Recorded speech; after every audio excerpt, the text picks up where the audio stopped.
మోకాళ్ళ నొప్పులు అనేవి ఇది వరకు ఏజ్డ్ పీపుల్స్కే ఎక్కువ వచ్చేవి. అవును సార్. కానీ ఇప్పుడు అది మోకాళ్ళ నొప్పులు అనేది కామన్ అయిపోయింది. అందరూ కూడా మాట్లాడుతున్నారు. వయసుతో సంబంధం లేకుండా మోకాళ్ళ నొప్పుల గురించి మాట్లాడుతారు. అంటే దీనికి కారణం ఏంటంటారు? కార్టిలేజ్ అరిగిపోయింది. మాక్సిమం జరిగేది ఎముకలు అరిగిపోయినాయి. కానీ ఇలాంటి పరిస్థితులలో అంటే నేను నా చాలా రకాల సెట్ చేస్తుంటాం. అందులో ఆర్థో ఊర్జాలో ఇక్కడ ఏదైతే సెల్ డ్యామేజ్ అయిందో దాన్ని మళ్ళీ రిజునవేట్ చేయాలి. దీనికి ఇక్కడ వీళ్ళు ప్రధానంగా తీసుకుంది పునర్జీవనాన్ని ఇస్తుంది. పాడైపోయిన దాన్ని మళ్ళీ పునరుద్ధీకరిస్తుంది. కాబట్టి మనకి అక్కడ గమ్ము డిహైడ్రేట్ అయింది, దాన్ని మళ్ళీ పుట్టించడానికి అవకాశం ఉంది. వాళ్ళు నొప్పులు వస్తున్నాయంటే గ్యాస్ 100% ఎసిడిటీ వల్ల డ్యామేజ్ అయ్యే వస్తున్నాయి. కాబట్టి అందరూ వాడొచ్చు, చేసుకోవచ్చు.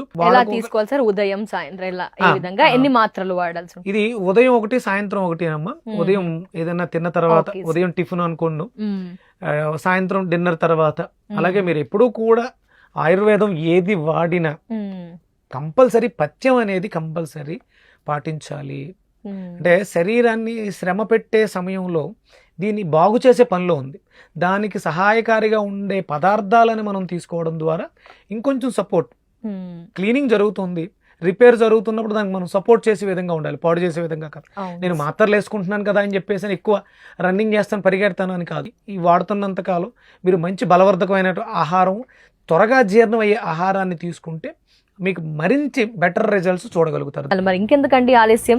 ఆర్డర్ చేయాలనుకుంటే కనుక స్క్రీన్ పై ఉన్న నెంబర్కి కాల్ చేసి కూడా ఆర్డర్ చేయవచ్చు.